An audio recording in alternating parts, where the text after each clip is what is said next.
శ్రీమాత్రే నమః. శ్రీ లలితా స్తోత్ర శతనామావళి ధ్యాన శ్లోకః. సింధూరారుణ విగ్రహం త్రినయనాం మాణిక్యమౌళిస్ఫురత్ తారనాయక శేఖరాం స్మితముఖీమాపీనవక్షోరుహం పాణిభ్యామలిపూర్ణరత్నచషకం రక్తోత్పలం బిభ్రतीं సౌమ్యాం రత్నఘటస్థరక్తచరణాం ధ్యాయేత్ పరామంబికాం. ఓం ఐం హ్రీం శ్రీం రజతాచలశృంగాగ్రమధ్యస్థాయై నమో నమః. ఓం ఐం హ్రీం శ్రీం హిమాచలమహావంశపావనాయై నమో నమః. ఓం ఐం హ్రీం శ్రీం శంకరార్ధాంగసౌందర్యశరీరాయై నమో నమః.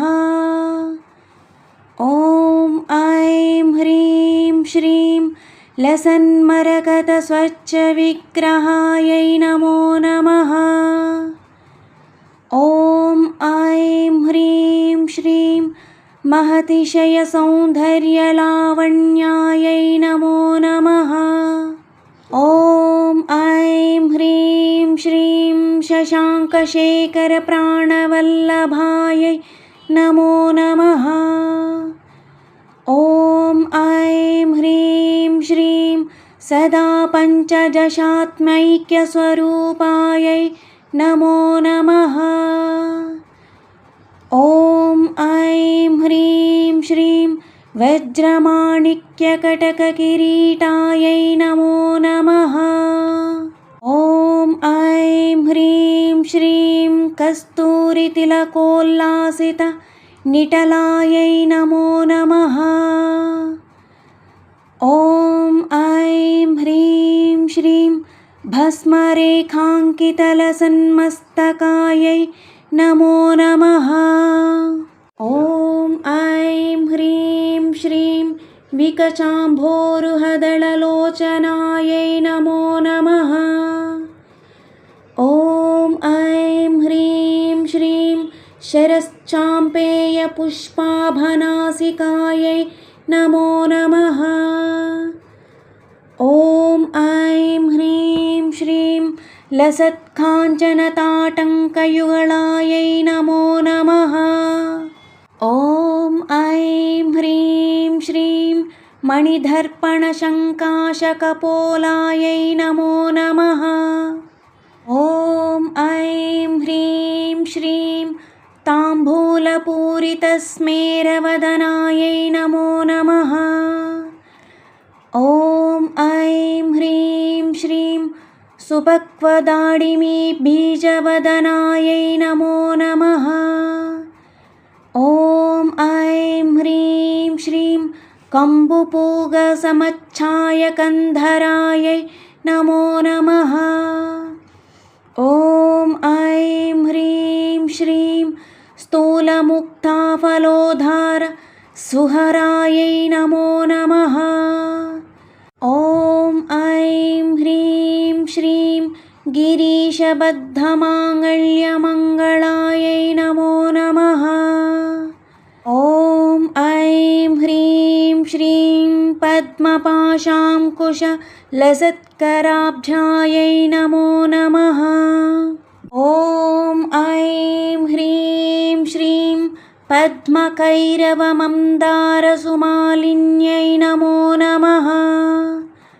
ఓం ఐం హ్రీం శ్రీం సువర్ణకుంభయుగ్మాభక్సుకుచాయై నమో నమః. ఓం ఐం హ్రీం శ్రీం రమణీయచతుర్బాహుసంయుక్తాయై నమో నమః. ఓం ఐం హ్రీం శ్రీం కనకాంగదకేయూరభూషితాయై నమో నమః.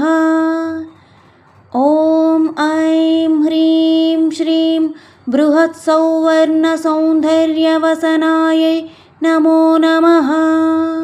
ॐ ऐं ह्रीं श्रीं बृहन्नितम्बविलसज्जगनायै नमो नमः। ॐ ऐं ह्रीं श्रीं सौभाग्यजातशृङ्गारमध्यमायै नमो नमः। ॐ ऐं ह्रीं श्रीं दिव्यभूषणसन्दोहरञ्जितायै नमो नमः। ॐ ऐं ह्रीं श्रीं पारिजातगुणाधिक्यपदाब्जायै नमो नमः। ॐ ऐं ह्रीं श्रीं सुपद्मरागशङ्काशचरणायै नमो नमः। ॐ ऐं ह्रीं श्रीं कामकोटिमहापद्मपीठस्थायै नमो नमः। ॐ ऐं ह्रीं श्रीं श्रीकण्ठनेत्रकुमुदचन्द्रिकायै नमो नमः। ॐ ऐं ह्रीं श्रीं सचामररमावाणिवीजितायै नमो नमः। ॐ ऐं ह्रीं श्रीं भक्तरक्षणदाक्षिण्यकटाक्षायै नमो नमः। ॐ ऐं ह्रीं श्रीं भूतेशालिङ्गनोद्भूतपुलङ्गाढ्यै नमो नमः। ॐ ऐं ह्रीं श्रीं अनङ्गजनकापाङ्गवीक्षणायै नमो नमः। ॐ ऐं ह्रीं श्रीं ब्रह्मोपेन्द्रशिरोरत्नरञ्जितायै नमो नमः। ॐ ऐं ह्रीं श्रीं सचीमुख्यामरवधूसेवितायै नमो नमः। ॐ ऐं ह्रीं श्रीं लीलाकल्पितब्रह्माण्डमण्डलायै नमो नमः। ॐ ऐं ह्रीं श्रीं अमृतादिमहाशक्तिसंवृतायै नमो नमः। ॐ ऐं ह्रीं श्रीं एकातपत्रसाम्राज्यदायिकायै नमो नमः। ॐ ऐं ह्रीं श्रीं सनकादिसमाराध्यपादुकायै नमो नमः। ॐ ऐं ह्रीं श्रीं देवर्षिभिस्तूयमानवैभवायै नमो नमः। ॐ ऐं ह्रीं श्रीं कलशोद्भवदुर्वासपूजितायै नमो नमः। ॐ ऐं ह्रीं श्रीं मत्तेभवक्त्रषड्वक्त्रवत्सलायै नमो नमः। ॐ ऐं ह्रीं श्रीं चक्रराजमहामन्त्रमध्यवर्यै नमो नमः। ॐ ऐं ह्रीं श्रीं चिदग्निकुण्डसम्भूतसुदेहायै नमो नमः। ॐ ऐं ह्रीं श्रीं शशाङ्कखण्डसंयुक्तमकुटायै नमो नमः। ॐ ऐं ह्रीं श्रीं मत्तहंसवधूमन्दगमनायै नमो नमः। ॐ ऐं ह्रीं श्रीं वन्दारुजनसन्दोहवन्दितायै नमो नमः। ॐ ऐं ह्रीं श्रीं अन्तर्मुखजनानन्दफलदायै नमो नमः। ॐ ऐं ह्रीं श्रीं पतिव्रताङ्गनाभीष्टफलदायै नमो नमः। ॐ ऐं ह्रीं श्रीं अव्याजकरुणापूरपूरितायै नमो नमः। ॐ ऐं ह्रीं श्रीं नितान्तसच्चिदानन्दसंयुक्तायै नमो नमः। ॐ ऐं ह्रीं श्रीं सहस्रसूर्यसंयुक्तप्रकाशायै नमो नमः। ॐ ऐं ह्रीं श्रीं रत्नचिन्तामणिगृहमध्यस्थायै नमो नमः। ॐ ऐं ह्रीं श्रीं हनिवृद्धिगुणाधिक्यरहितायै नमो नमः। ॐ ऐं ह्रीं श्रीं महापद्माटवीमध्यनिवासायै नमो नमः। ॐ ऐं ह्रीं श्रीं जाग्रत्स्वप्नसुषुप्तीनां साक्षिभूत्यै नमो नमः। ॐ ऐं ह्रीं श्रीं महापापौघतापानं विनाशिन्यै नमो नमः। ॐ ऐं ह्रीं श्रीं दुष्टभीतिमहाभीतिभञ्जनायै नमो नमः। ॐ ऐं ह्रीं श्रीं समस्तदेवदनुजप्रेरकायै नमो नमः। ॐ ऐं ह्रीं श्रीं समस्तहृदयाम्भोजनिलयायै नमो नमः। ॐ ऐं ह्रीं श्रीं अनाहतमहापद्ममन्दिरायै नमो नमः। ॐ ऐं ह्रीं श्रीं सहस्रारसरोजातवासितायै नमो नमः। ॐ ऐं ह्रीं श्रीं पुनरावृत्तिरहितपुरस्तायै नमो नमः।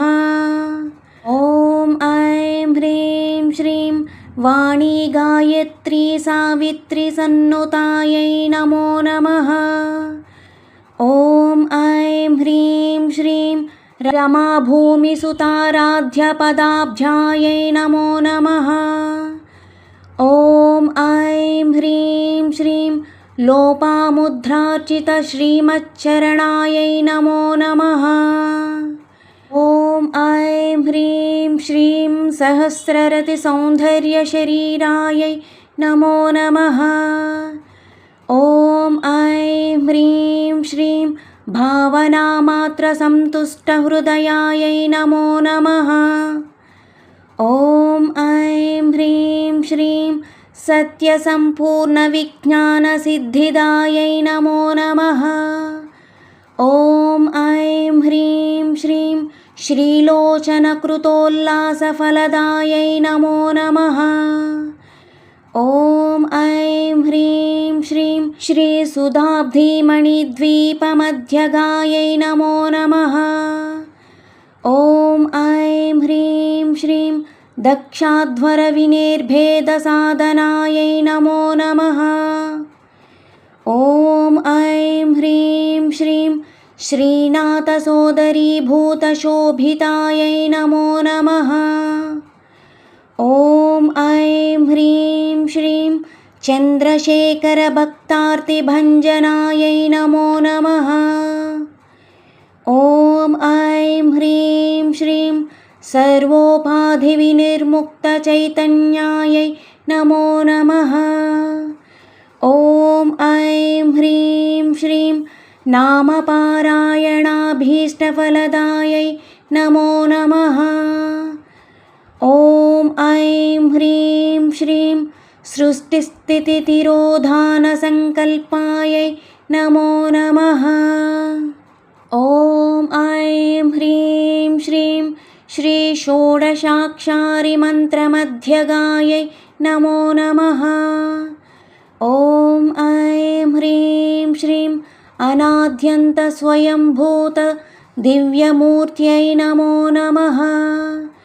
ॐ ऐं ह्रीं श्रीं भक्तहंसपरिमुख्यवियोगायै नमो नमः। ॐ ऐं ह्रीं श्रीं मातृमण्डलसंयुक्तललितायै नमो नमः।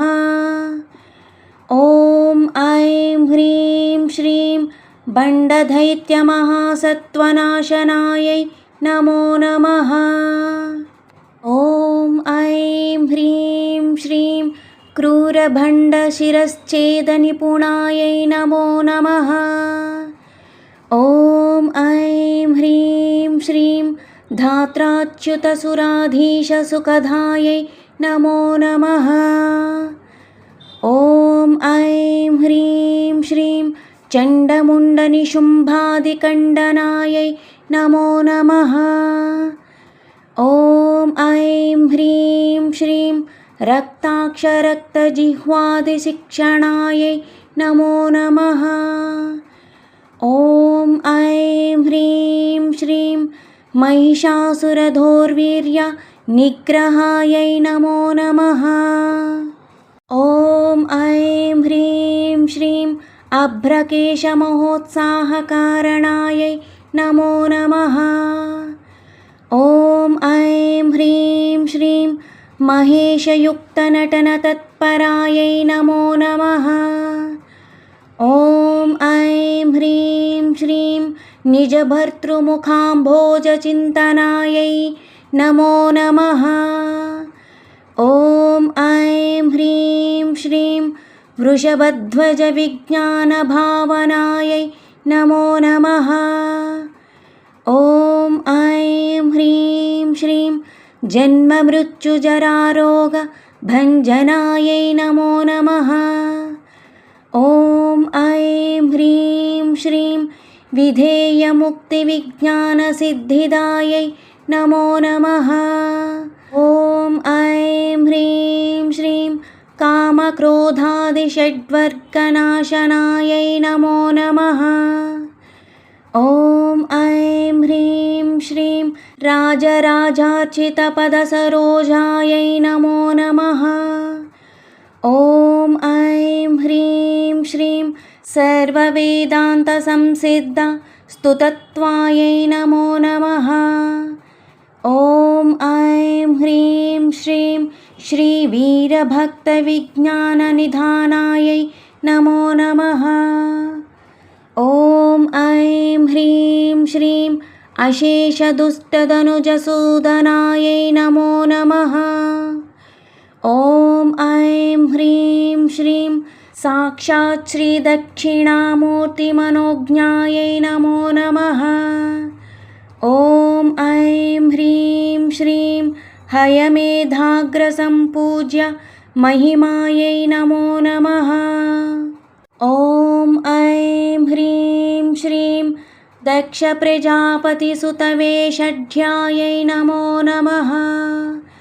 ॐ ऐं ह्रीं श्रीं सुमभाणेक्षुकोदण्डमण्डितायै नमो नमः। ॐ ऐं ह्रीं श्रीं नित्ययौवनमाङ्गल्यमङ्गलायै नमो नमः। ॐ ऐं ह्रीं श्रीं महादेवसमायुक्तशरीरायै नमो नमः। ॐ ऐं ह्रीं श्रीं महादेवरौद्योत्सुक्यमहादेव्यै नमो नमः। इति श्री లలితాష్టోత్తరశతనామావళి సంపూర్ణం. నా వీడియో కనుక మీకు నచ్చినట్లయితే తప్పకుండా లైక్ చేయండి, షేర్ చేయండి, సబ్స్క్రైబ్ చేయండి. నా ఛానల్ గ్రోత్కి సపోర్ట్ చేయండి. ఓం శ్రీ మాత్రే నమః అని కామెంట్ చేయండి.